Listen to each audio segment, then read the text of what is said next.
Hi, grüezi and bonsoir from Zurich and Geneva for CEU Executive MBA Open Day. I'm Thomas Lamel. I'm the Senior Program Manager, and I will guide you through this evening. So what to expect from this evening? First of all, we will start with a program presentation, followed by a meet and greet with a current participant. You will have the opportunity to talk to Brian Harrell, who's a current participant of CEU Executive MBA. Followed by our keynote presentation by Professor Austin Lee Nichols. And in the end, we will have a Q&A session, a general Q&A session for your questions. If you have any questions, please feel free to use the chat box or direct messaging. If you have any questions on the keynote, feel free to challenge Austin after his presentation. Or if you have questions about the program, feel free to use the chat box and I will collect your questions for the Q&A session at the end of the night. So let's start with the program presentation. The problem, or let's call it the situation you're facing right now, is the question, is an MBA still worth it? You don't have to go very far these days to encounter that we are witnessing fundamental transformations in the world in a century. In 2008, we've had a big financial crisis. In 2015, we've seen a big refugee crisis. And right now, we're in the biggest pandemic in a century. And these changes are part of a much broader set of transformation that is taking place. Some of them are positive, and some of them are pretty dangerous. So the key question is, how do we as business professionals, how do you as business professionals prepare for this challenging and unpredictable environment? And the obvious question is an MBA the way to do it?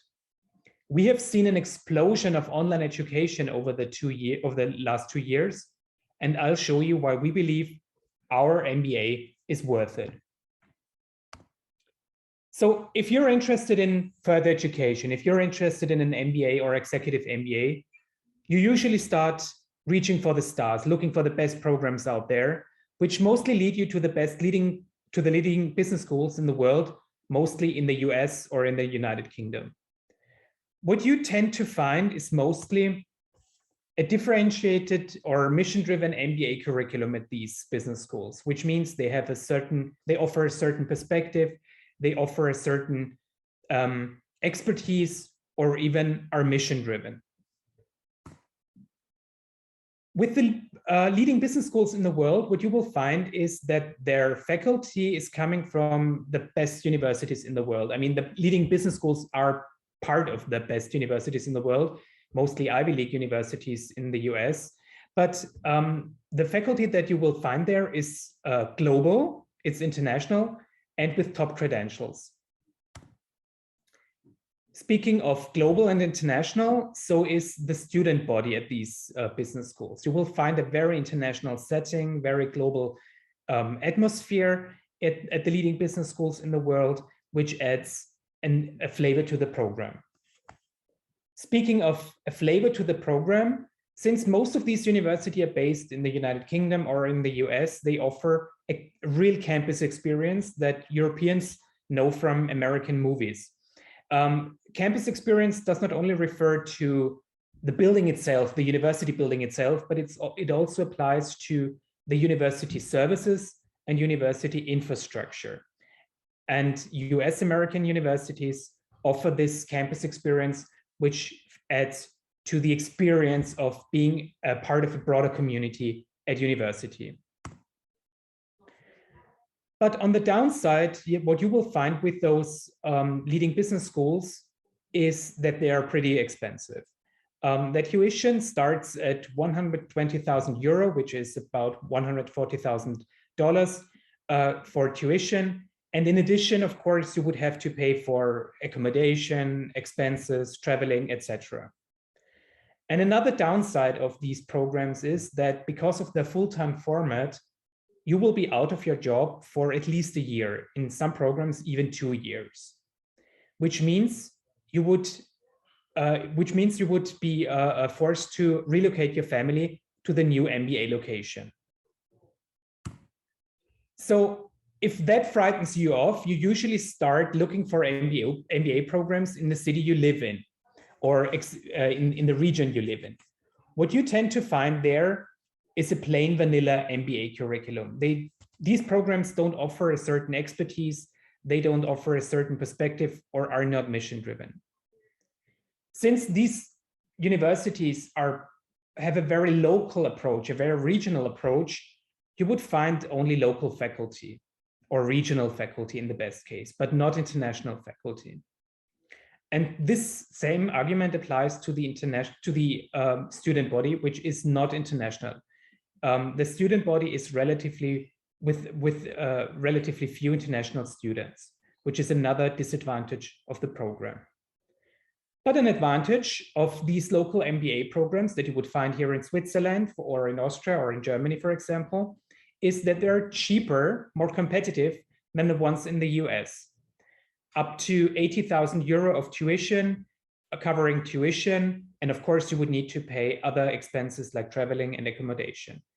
But since these programs are local, you could save money on accommodation and traveling because it's not very far from where you live.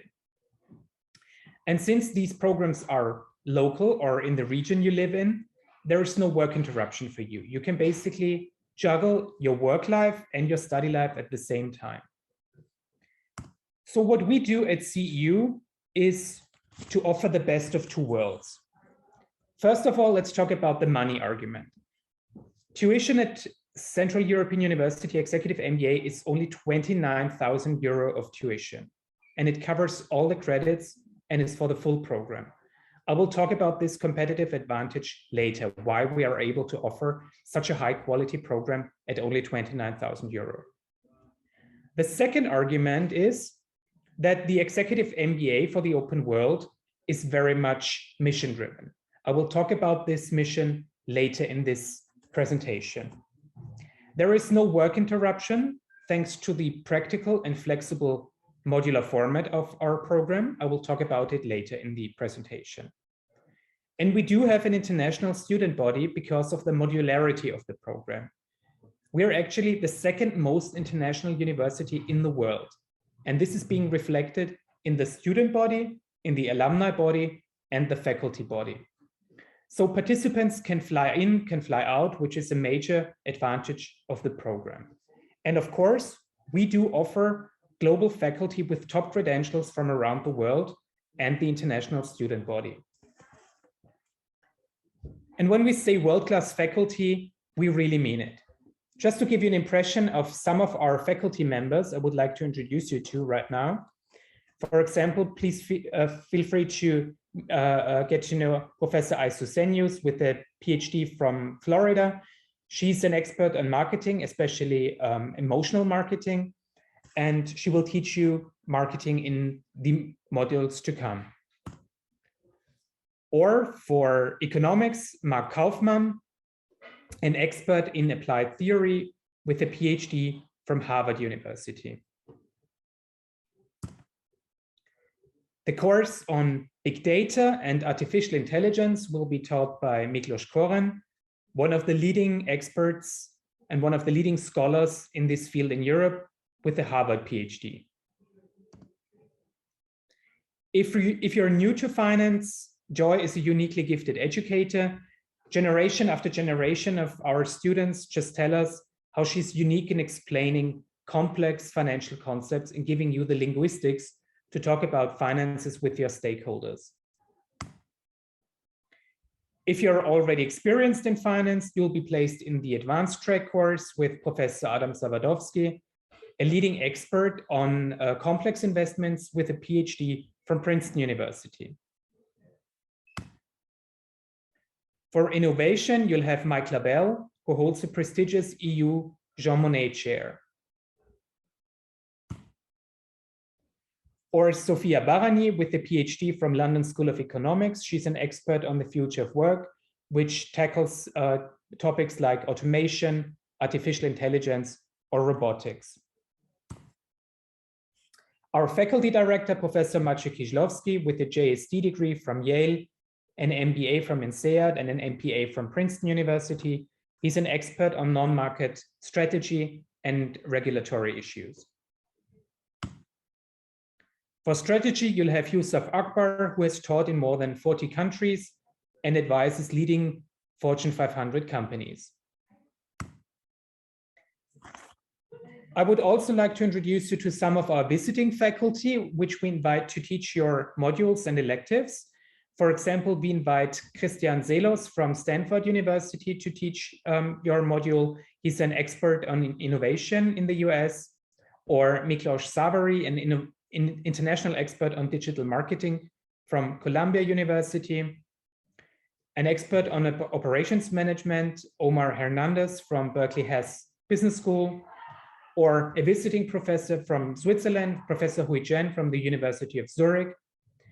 And another good example of our international faculty with top credentials, Professor Paula Caproni from the University of Michigan. So here's what the program looks like. It's a 10-module program. The dates you see right now on the screen are not going to change. So you can basically plan your studying around professional and family activities based on these dates. As you can see, we have 3 modules in the first year, which is the top row, 4 modules in the second year, which is the center row, and 3 modules in the third year, which gives you full flexibility and balance in your life. You might have noticed that we are piggybacking around popular European holidays like November 1st or May 1st or August 15th, when it's easier for you to take time off your job and attend our modules on site over long weekends, either a 4-day module over 1 weekend or a 9-day module over 2 long weekends. In the summers, which is shown in the center column, our bespoke and cutting-edge leadership program takes place in Budapest, and you'll have the opportunity to benefit from electives from the faculty in the world we invite to teach your classes. So one day, there will come the day when you finish with us and you will join the CEU alumni from around the world. As I already said, CEU is the second most international university in the world, and you can rely on an active elite network of more than 18,000 professionals around the world. We have city-level chapters, we have country-level chapters. Basically, wherever you are in the world, wherever you go in the future in the world, you will find CEU alumni to interact with, to mingle with, and make new friends with. And this is a network that you can count on, and one of the key assets that we have. Speaking of the alumni outreach, it's a very American-driven alumni outreach, so our alumni are easily approachable. You can reach them through our social media groups on Facebook or LinkedIn, for example, or if you prefer more structured alumni outreach, you can just reach out to our alumni relations department if you're looking for a person in a specific city, in a specific company or organization, or in a specific industry.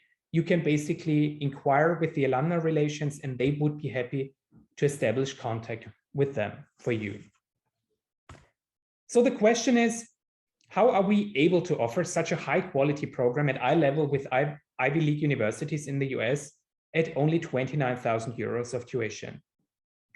The answer is pretty simple and lies in our founder and benefactor, George Soros, who created CEU with the mission to promote open society. Just recently, George Soros made a further contribution to CEU's mission by offering another $1 billion, billion with a B, in endowment to create the Open Society University Network, which means we are the best endowed university in Europe and passing on this financial advantage to our students and participants. So what does the Executive MBA for the open world mean? What makes CEU so unique compared to other programs? First of all, when we talk about open world, we mean skepticism towards dogmas, towards hierarchies and privileges, both in context of how we teach, but also in composition of the cohort. Diversity is key to creating a successful program, and diversity for us is not just an empty marketing catchphrase, it's part of our DNA. Secondly, We believe in debate and radical rational thinking. Every idea can be challenged. We believe in facts and arguments rather than narratives and fake news, because it's narratives and fake news which create the polarization in our society these days. We believe the best way to challenge this narrative-based discourse is to actually make arguments based on facts and realities, which is the hallmark of Karl Popper's definition of open societies. We are fundamentally opposed to all kinds of discrimination, and we actively promote diversity within our program. The way we finance the scholarship means we create opportunities for people who traditionally have not been able to actually join programs like this, like executive MBA programs. And we see managers not just as people who deal with resources and businesses, but we also believe that managers go beyond that. They are positive change agents. No matter where you're coming from, no matter what your professional background is, if you're coming from the traditional corporate world, if you're working in the public sector, if you're an entrepreneur, if you're coming from NGOs or civil rights movement, you can be a positive change agent. So what does the CEU Executive MBA classroom look like? Currently, we have 65 managers with an average of 14 years of work experience, including a minimum of 3 years of leadership/managerial experience. As you can see from the background image, we use state-of-the-art classroom technology and setups in order to facilitate lively discussion and interaction in class. Speaking of teaching, we make use of case-based learning rather than traditional lectures that you would find in local MBA programs. Because we want to take you, experts in your very field, in your specific field, from this level of functional expertise to the strategic level. Of course, you can opt in to attend our modules online if you want to. Every participant can choose to join online if traveling is inconvenient, if you have underlying health conditions, or if you have any other reasons that make you want to choose for the online participation. At every module, you can flexibly decide if you want to attend on-site or online. For the online participation, we have invested heavily in studio-grade microphones, capturing not only the lecturers, but all participants. Because for us, education is not just a one-way street from the lecturer to the participant. It's basically vice versa. It follows a two-way street. It's also a learning and an exchange of knowledge from you, from the participant to the lecturer, and among your fellows. We have invested in large screens and high quality cameras to provide the best technical learning experience available. We have created physical virtual breakout rooms for support teams. This is just an impression of our support teams. You might have noticed that there's a color code, which means the color represents the support teams those people are in, and the names, of course. So it's easier for you if you're joining online to allocate debate entries, who said what in a debate and in a lively debate. Of course, we offer high quality individual support on every level that you're with us, from the level of inquiring with us to the level of applying for the program, to enrolling into the program, or being a current participant or becoming an alumni. We offer individual support at the highest quality, and we are always here for you. Just one thing about the support teams that I already mentioned. The support teams are here to facilitate your group presentations and group work. But there's another advantage to that. There's another goodie to it. Because you will be placed in a support group with people who are not coming from the same industry, from the same country, or the same linguistic background like you. Because, as I already said, we emphasize on diversity, and we proactively expose you to diversity, because this is where the learning kicks in. If you'd be in a group of the same people coming from the same city, from the same industry, or even the same company, you would listen to the same old stories all over again. But if you're in a group with people from different countries, different cultures, different industries and different organizations and different languages, you will be exposed to diversity, and you will be exposed to different learning techniques, to different solution-making techniques and decision-making techniques. And this is where the learning starts for you. So as I already said, tuition is only 29,000 euro for such a high quality program, for a program that offers faculty coming from the best universities in the world. You can choose if you want to participate online or on site. The online option is always there for you if traveling is inconvenient, for example, or if it's just inconvenient for you. In order to defray your other costs, we have negotiated discount rates with hotels in Vienna and Budapest, ranging from the budget level to luxury level. And we have negotiated discount rates with partner airlines like Lufthansa Group and Austrian Airlines. So especially for participants flying in from Austria, from Western Austria, or Germany or Switzerland, because of the Lufthansa, Swiss, and Austrian group, it's cheaper for you to fly into the modules. So we invite you to join the open world. The application deadline is March 27th, and the application starts online on our website. I strongly encourage everybody to apply as soon as possible, because we have a first come, first served policy. So the sooner you apply, the sooner you're able to reserve your study seat. And you're invited to book a one-on-one consultation with me via our website and the link that my colleague is popping into the chat box right now. If you want to discuss your application, if you want to discuss application requirements or scholarship options, I'd be happy to advise you and optimize your application. So I think it's one thing to hear about the program from us, from the program office. I think you have seen that we're very committed and passionately convinced of the program, but it's another thing to hear about the program from people who are actually doing the program right now and get more authentic feedback and more honest feedback on the program. So I would like to introduce you to our current participant, Brian Harrell. Thanks for joining us tonight, Brian. Happy to help. Brian is an Australian based in Austria, and he's head of operations at Ablineo.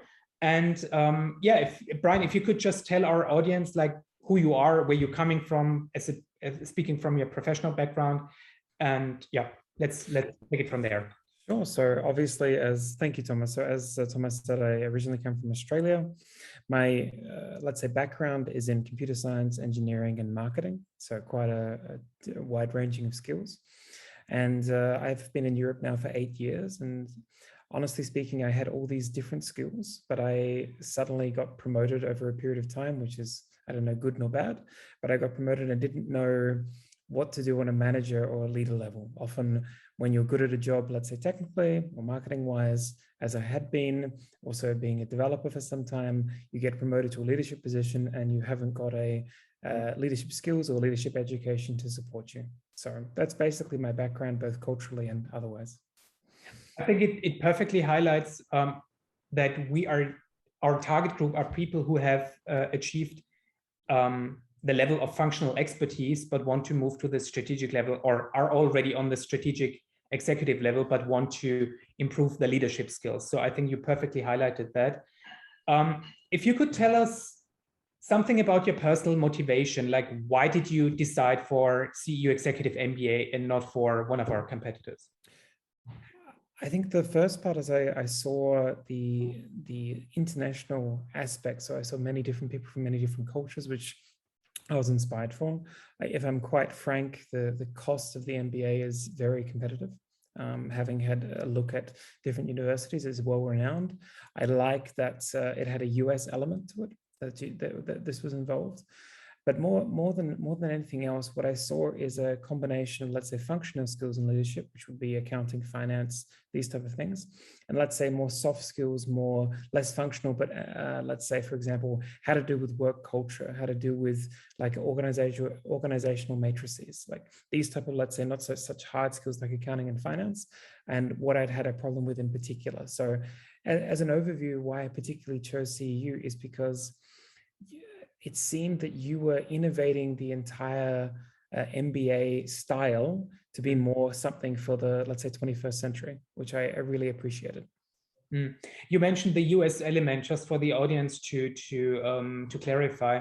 The executive MBA degree at CEU offers a US and EU double degrees. So it's both valid in the US and the EU. And I think that this is very attractive for people who are acting on the international, on the global level, because you don't have to explain the Americans what a European degree means, and you don't have to explain the Europeans what the American degree means for your job, for your career position.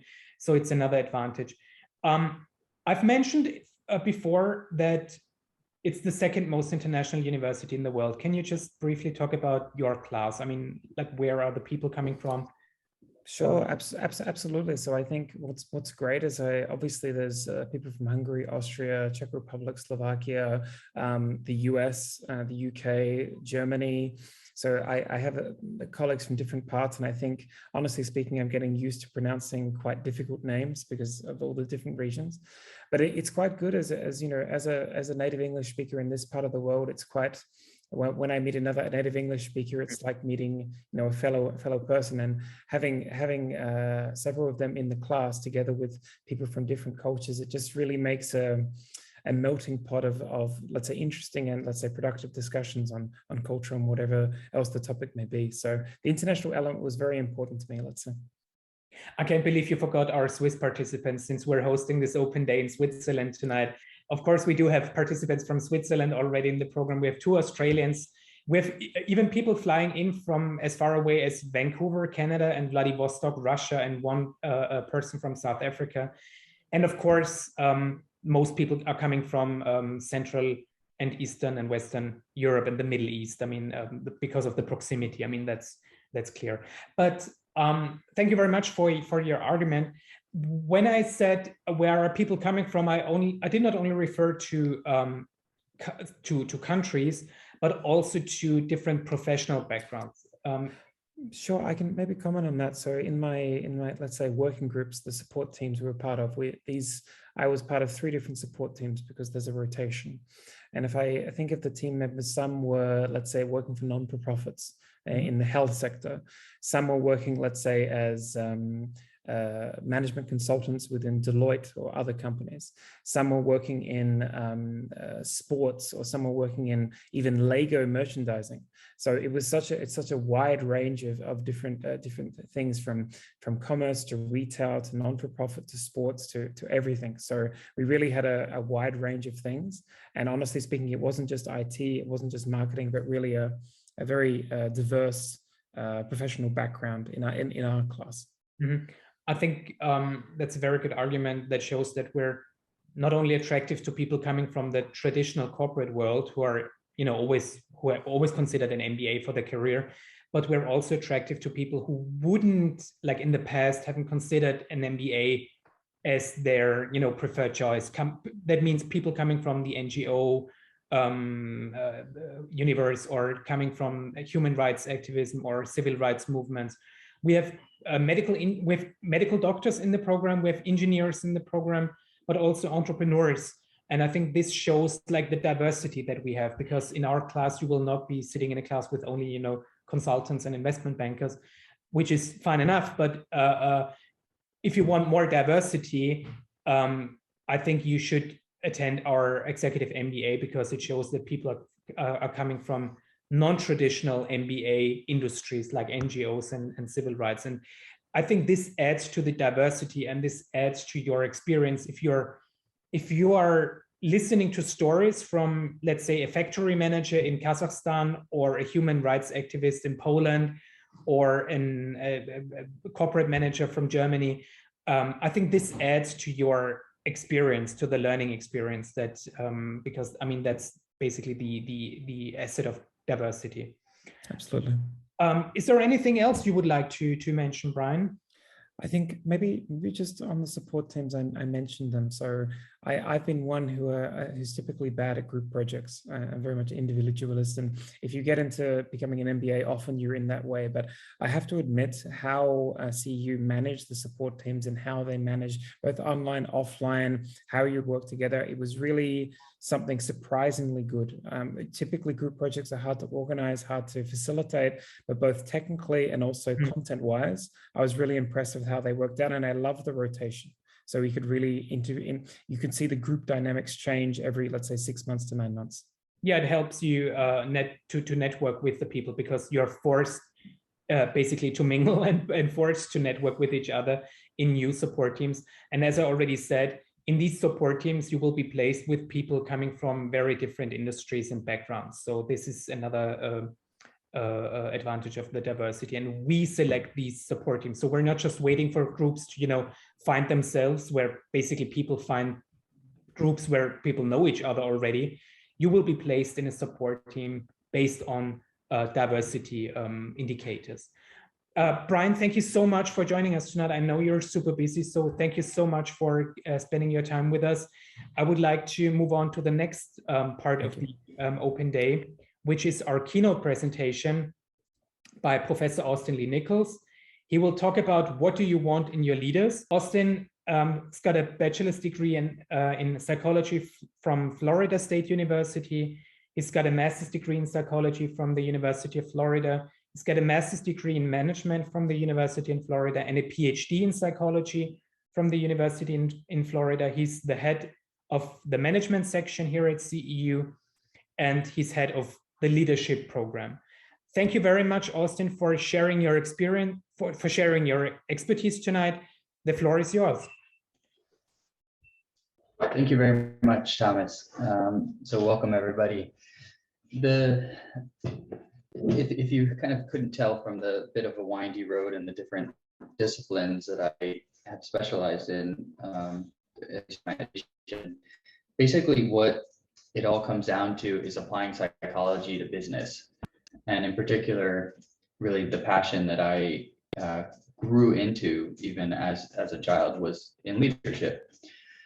And so that's really where my passion lies. And this is what ultimately ended up attracting me to CEU and to be the head of the leadership program within this wonderful MBA. And so that's what I want to talk about just for a little bit tonight, which is leadership. And in particular, what I want to do is kind of take a bit of a journey through what we know about leadership, and ultimately chat with you a little bit about some of my specific research that I do specifically around this question of what do you want in your leaders. And that's really the question that I pose here is the question that I sought to ask and have been searching for answers for almost 15 years, because I thought it was a question that was pretty obvious but neglected in general leadership, and specifically in the practice of leadership, is understanding what is it that followers or employees or subordinates want in their leaders. So really to start, I want to just throw out a definition. So you could define leadership in so many different ways. I think one great way to do that is the ability to influence a group towards the achievement of a vision or set of goals. So it's a pretty simple definition. Very important aspects here are about a group. Okay, so we're talking about a group of individuals, and that it's about influencing. It's about influencing those people towards some vision or those goals. And ideally, that vision and those goals are specifically something that is going to be beneficial to the organization, as we would talk about it, at least in the MBA.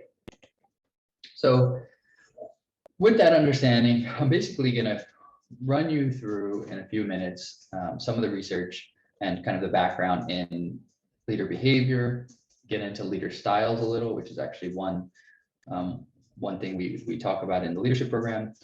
And then really get to leader personality, which is what I've been focusing on with this question of what is it that people desire in their leaders.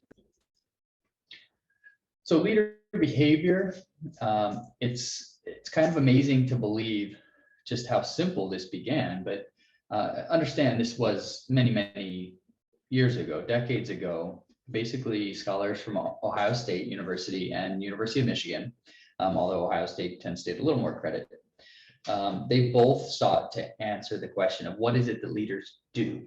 So in their normal days, what are leaders doing?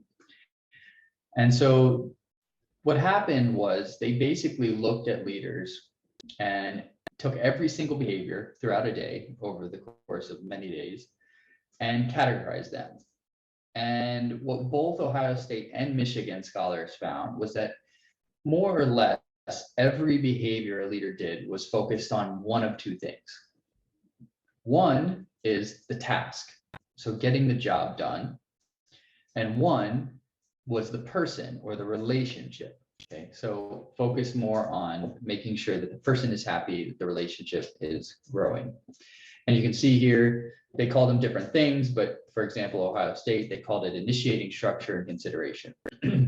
People called it different things over the years. I like to just think about this task or person focused.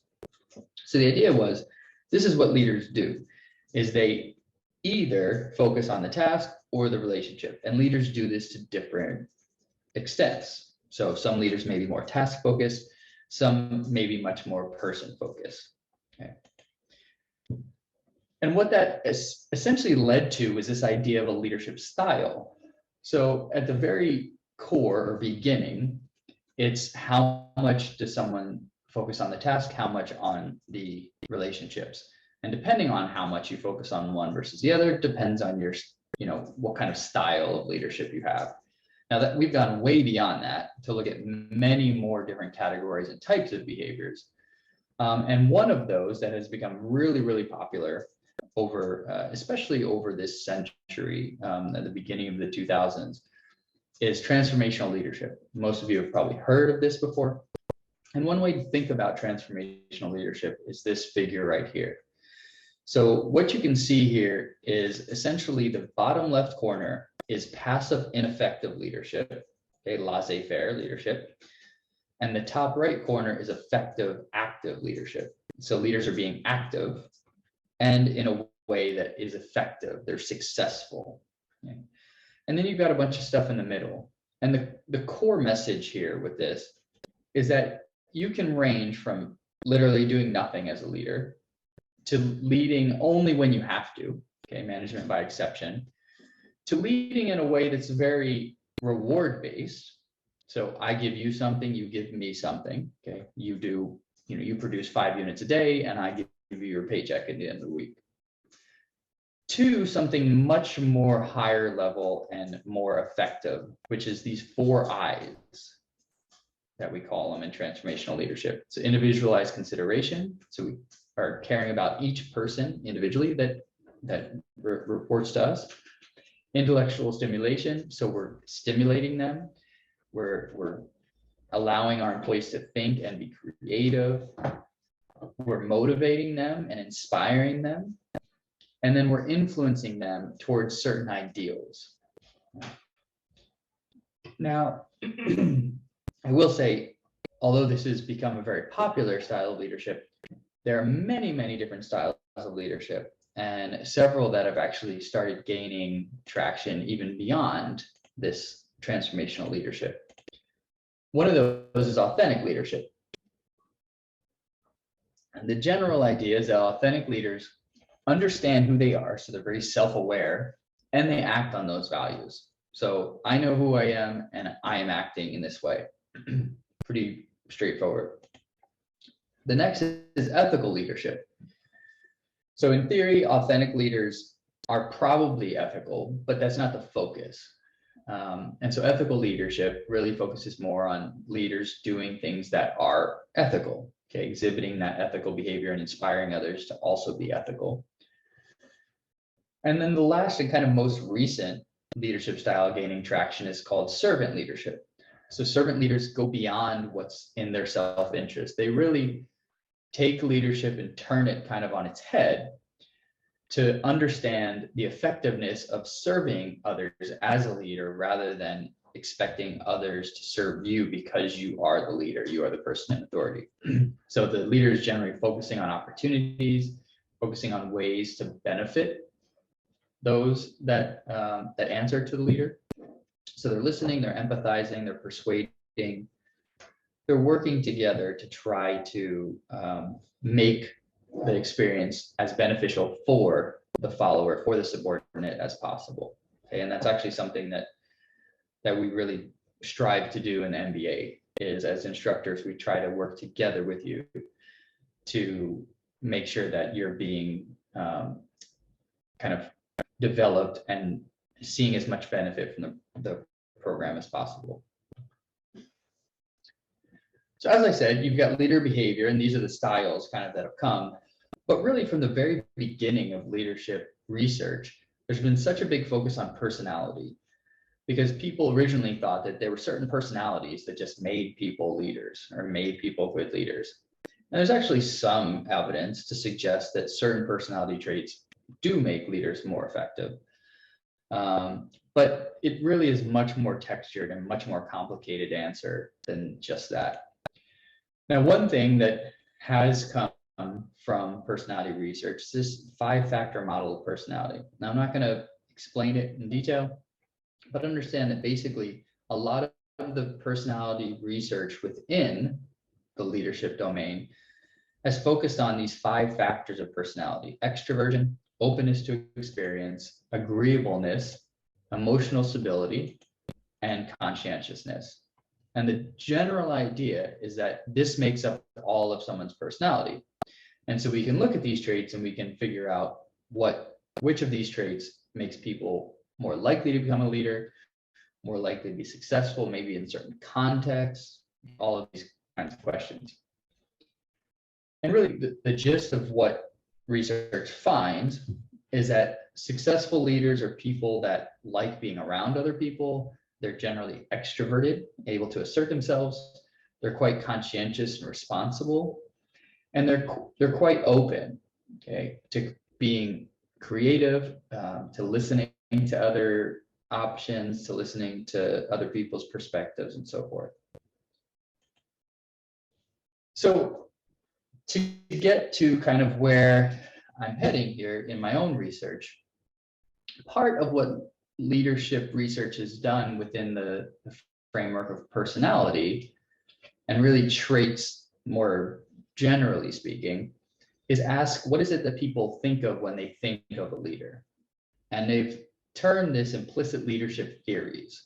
Okay, that is, implicitly in our minds, we have an idea or our own theory of what leadership looks like. Okay, you could call it a schema, you could call it a stereotype, okay, but it's very mental, it's very cognitive. And so what they've done over the years is asked people how typical certain traits are, or how characteristic they are. They've measured their response times to see how quickly people think of certain traits when they think of leaders. And there is some good evidence to suggest that when people have leaders that match what they expect, they're happier and they do better. But as far as I was concerned, that still doesn't answer the question of what is it that people want in their leaders. It tells us what do people think that leader is going to be like, but maybe not what they should be like or what that person wants them to be like. Again, a different question. And so, again, that's where I started going, is understanding what is it that people want in a leader, okay? And asking the question, what is it that you want in your leader? So now we're talking about things that are ideal.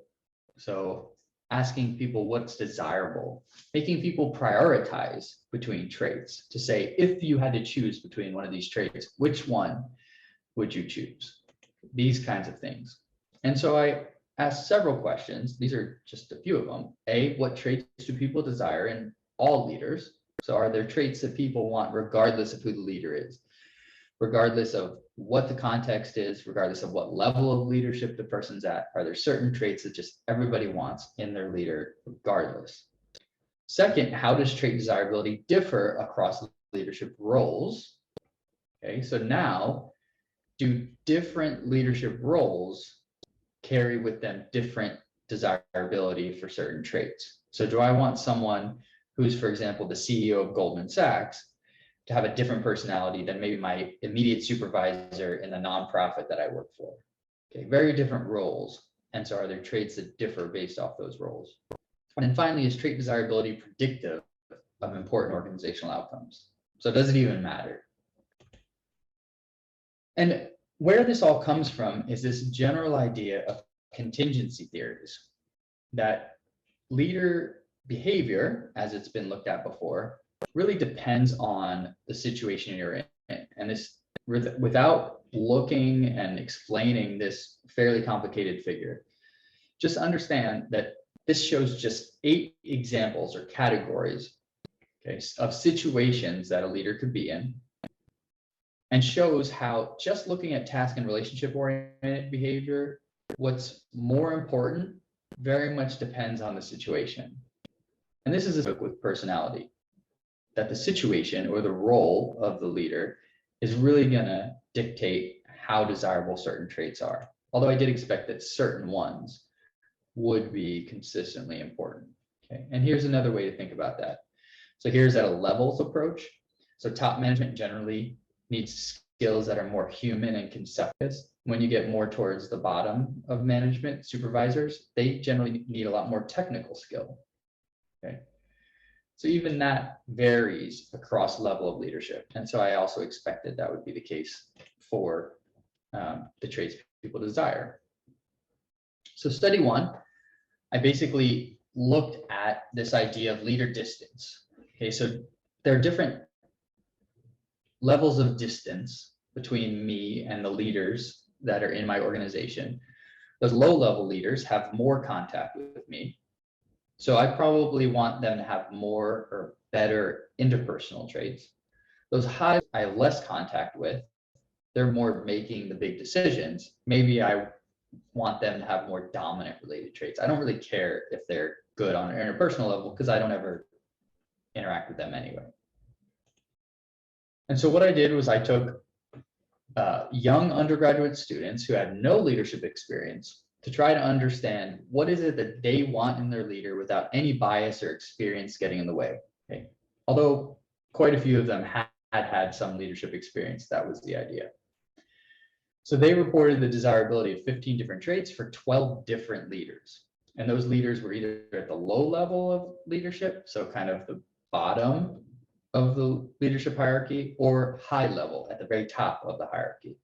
And you can see we took a range of different domains of leadership. So just to give you a couple examples, we have a work supervisor versus a company president. We have an Army lieutenant versus an Army general. Okay, so different domains of leadership, low and high level leaders. We then took this big 5, okay, set of traits and added to them both interpersonal traits and dominant traits, okay, because we expected that to differ across the levels. And then intelligence. So intelligence isn't necessarily a personality trait, but it is a trait. Okay, it is something, it's argued to be something that's someone's kind of born with and doesn't change much over their life. And intelligence has been very, very popular in the leadership literature. So we examine that as well. So what we found is that traits do differ in their desirability, and that trustworthiness and intelligence really seem to be two that everybody wanted, regardless of the level of leadership. And you can kind of see this here. So a lot of traits did differ. So for example, ambition. For a high-level leader, people wanted them to be a lot more ambitious than a low-level leader. Assertiveness, the same. Courage, the same. And so we took, just very briefly, another study and took now working employees who had actual leaders, asked them to tell us about the traits of their current supervisor, the traits of the typical supervisor, what they would expect their supervisor to be like, and the traits they would want their ideal supervisor to have. And really what this shows is that when we took the difference or the compatibility between what people had in a leader and what they desired, that very much predicted how satisfied they were in their jobs, their leader-member exchange, which is essentially their relationship with their leader, and how committed they were to the organization. And that was above simply looking at the difference between what people expected and what they got. So we did find that still what people expect and how closely that relates to what they have or experience is important. But what's potentially more important is if they are getting traits that they desire in someone in that role.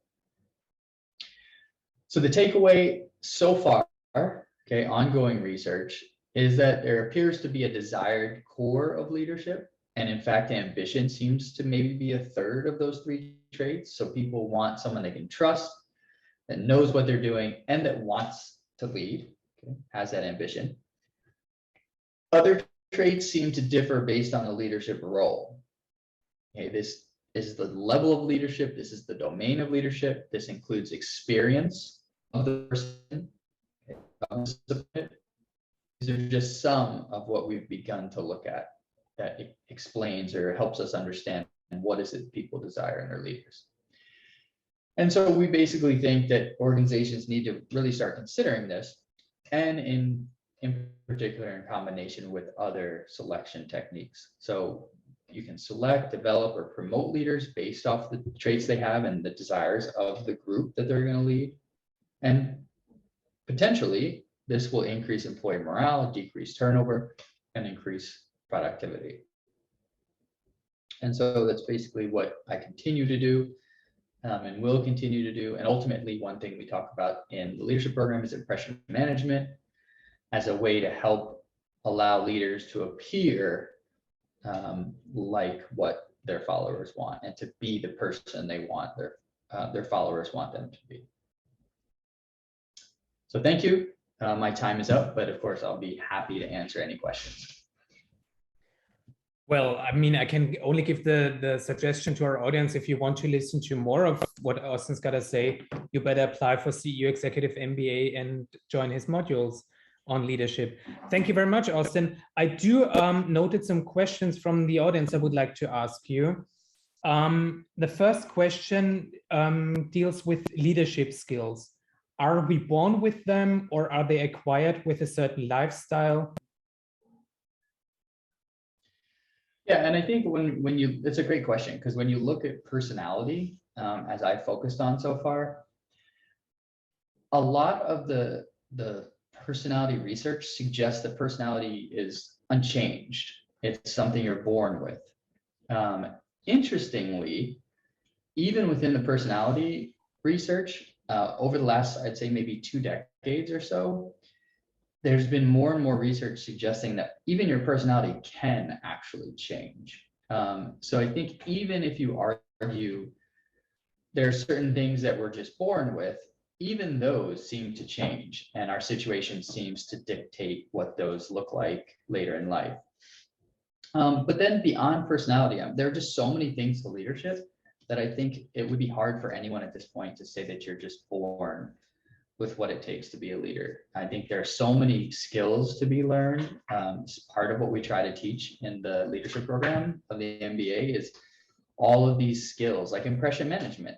Like I said, I mean, you might be an introvert, someone who just hates being around other people. But if you can learn to be around other people and you can learn to act like an extrovert, then that's probably going to bring you some success. It may be that you go home and you just, close yourself off from the world after work and just want to sit and be alone. But if you can play the part and you can kind of exhibit and learn the skills you need to in the role that you have to play, then anyone can learn those. Anyone can be an effective leader. Maybe I can add another perspective to that of course it takes some personality traits or some attitudes to become a leader, or a certain personality. But maybe there's a second perspective to it, that being a leader changes your personality. So it's not about how you become a leader, which with some personality traits. It's also a question of how does the leadership role change your personality once you've become a leader? Yeah, and it is both, for sure. I mean, I think everything in life, we affect our situation and our situation affects us. And I think that's, you know, that's something we need to always keep in mind, especially as we aim to be successful in whatever roles we're in, is that there's something that we're bringing to the role, okay, that other people aren't, from whatever, from our experience, from our upbringing, from our personality, who we are. And that's affecting the role. But then the role is also going to affect us, the experiences we have, you know, for people who have an opportunity to work or even lead teams in different parts of the world, you know, there's learning that happens there, and that's going to affect your you know, your behavior and potentially even, you know, change a little bit of who you are. So I think that's a great point. Speaking of different cultures, are we reproducing cultural ideals of leadership, or are they always generated again in every generation? Like, what's your take on this? Probably a little of both. I think two things happen from one generation to the other. One is a lot of stuff is passed down. One is the younger generation rejects what the older generation values, really in just kind of a teenage angsty kind of way, you know, like, well, our parents did it this way or whatever, you know, we can do it better. And so I think, you know, really it to me is very, very similar to the idea of stereotypes, and these kinds of issues that happen all over happen in leadership, and happen just all over the world in all different kinds of contexts, is we, to some extent, are bringing in expectations, you know, and potentially even desires of what leadership looks like, what we're supposed to do in a leadership role, what's effective, these kinds of things. But at the same time, we're also trying often to find better ways. And I think one of the things that we talk about in some of my sessions is how we can use actual research to shape our decisions, and understanding that it's often not extremely productive to take these preconceived notions, either from what we are kind of rejecting from other generations or accepting from them, and instead really look at the research and understand, okay, what is effective and what can I do in my specific situation, in my specific organization, that will help us find success. The whole leadership discussion, or the whole academic discourse, of course, deals with leaders, but I mean, at the same time, we need to talk about the followers. I mean, you know, there's no leader without a follower, and vice versa. So what would you say to the provocative question, are we born to be followers, or are there people who are born followers? I mean, I think that would have to be answered basically like I answered the leadership equivalent of that. And it kind of in a bigger picture, I think what we have to understand is there's no one role for us. As humans, we are not one thing. And in this context, there's almost no position in the world that we would be in where we are only a leader or only a follower. We're always both. And, you know, without going into too much length of arguing that, you know, I mean, even CEOs of huge companies get kicked out by the board of directors. So, you know, ultimately we answer to someone. It may be the stockholders, it may be our customers, it may be our immediate boss. We answer to someone. And so we need to be good at both. And I think being a good leader is in part being a good follower, and never losing sight of what the perspective of your followers or your subordinates is. And I think that's one reason why servant leadership has become so popular, is because it does in a way do that. And there's a whole set of literature now looking at followership. I think I wouldn't call my research that, but I think it's one way of thinking, okay, how important the followers are, not just the leader. So it's not, my research isn't saying, okay, what can the leader do? It's saying, well, wait a second, what do the followers want? And then how as a leader can you give them that? And I think leadership research needs more of that, and leaders need more of that perspective, is saying, okay, what do my followers need and want, and how can I give that to them within that context and in ways that are productive for the organization? And allow me the kind of superficial but last question. How do you see the future of leadership after these 2 years of a pandemic, which are of course a very special situation, but I mean, this the pandemic kind of shaped our present and will shape our future. How do you see the future of leadership? I think leadership is going to become less hierarchical, and I think organizations in general are going to become less hierarchical. I think informal leadership is going to become very important. So let's take an MBA class, for example. These group projects, that were being discussed earlier in the support teams. There's no formal leader in any of these teams, but informally in teams, I think a lot of people would argue that someone needs to step up and provide some kind of leadership. In all groups, people need to assume some roles.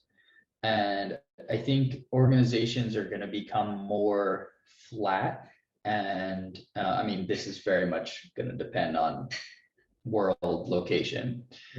But ultimately, I think a lot of cultures are starting to go down that road. And I think it's going to be that much more important to understand how to lead without having formal authority and resources to boss people around, but to be able to lead them nonetheless. Good point. Those are the perfect closing remarks to your presentation. Thank you so much, Austin. We will post this keynote presentation on our social media, so all the attendees who want to listen to it again can do that from tomorrow. Thank you very much, Austin. I will now move on to the Q&A session, and I've collected questions from the audience. The first question is the elephant in the room, which is the COVID situation. How are we dealing with the COVID situation? Did it affect our program? So first of all, the whole COVID situation, of course, it did affect our program. It did affect everything we do in our lives right now, but we were only forced to do one module fully online. All the other modules took place on site and online in a hybrid format, but only one module was moved fully online because of legal restrictions by the Austrian state. So we had no other choice. The second point is that we started antigen testing with our participants in October, as early as October 2020, when antigen testing and PCR testing wasn't available on a broad scale. So we were pioneers in that field, testing everybody every second day, not because we were afraid of creating a cluster or we were afraid of the disease itself, but we understand that people are traveling extra for this module to Vienna or Budapest, and they don't want to be exposed to an additional risk of being quarantined for 5 or 10 or even 14 days. So that's why we came up with the idea of testing everybody in order to offer the highest level of safety for you. The second question that I've received is, what are the application requirements and what does the application process look like? Let's talk about the requirements first. We are looking for people with at least 8 years of work experience, of which 3 years need to be managerial or some kind of leadership experience. People need to have a university degree from any field of study. If you don't have a university degree, but you think that you are eligible for the program because of your work experience and your professional achievements, you are very welcome to apply. and make a case why you still would be eligible for such an exceptional case. So an exception is possible. It's not the rule. I mean, that's how exceptions work, but it's possible. In addition, you would need to have a proof of English, to present a proof of English. Any test that is out there on the market is okay for us, like TOEFL or Cambridge certificate or Duolingo or Pearson's or IELTS. Most of them have, like Duolingo and TOEFL and IELTS, offer home test kits. So you can basically do the proof of English, the test at home at your convenience. And this is required because we're accredited in New York, and because we're an American university, the proof of English is required. As far as documents are required, we require university documents like your degree and transcripts, of course, but also a CV and a motivational letter. I think a CV is self-explanatory. As far as the motivational letter is concerned, I think it's clear that you should point out how you would benefit from the executive MBA, how your career would benefit from the executive MBA. But not only this, please tell us how others would benefit from your participation in class. This is a point that most people forget about, praising the program, how it would, benefit their careers. That's good, that's fair enough. But feel free to share another perspective. Share with us how other people in your class would benefit from your experience, from your expertise. So once you have applied, once you've submitted your application, we will revise it for completeness and correctness. In case it's not complete or if something missing, we will reach out to you so you have a chance to hand in documents later. Assuming that you meet all the criteria, you will be invited to an interview. The interview is very transparent. On our website, we have published the questionnaire that the interview is based on. So you can basically already assess yourself based on that questionnaire and find out what we're going to ask you. Like, what are your strengths? What are your weaknesses? We are not going to play mind games during the interview. We're not going to ask stupid questions. We're just have this limited amount of time to get to know you, your leadership style, and your experience. Assuming that you pass the interview phase, your application will be presented to an admissions committee because we're handpicking our participants, and assuming that you assuming that you have gotten their approval, you will receive an admission decision only in a couple of weeks. So from the time of applying for the program to getting the admission decision, it's just a matter of a couple of weeks. Another question that deals with the teaching is, are there any exams? What about the thesis? Our assessment approach is very American driven. So your grade will not be based on just one exam.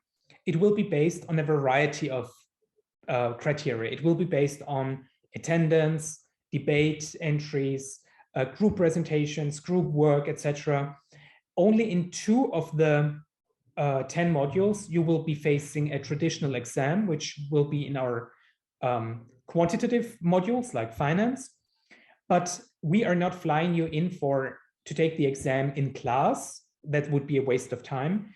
You can take the exam after you have returned from the module, after you have returned home from your module. So you have a window of 10 to 14 days where you can do where you can take the exam from home or at office. You can do it on the weekends or at night, it's up to you. But once you have started the exam, you need to finish it.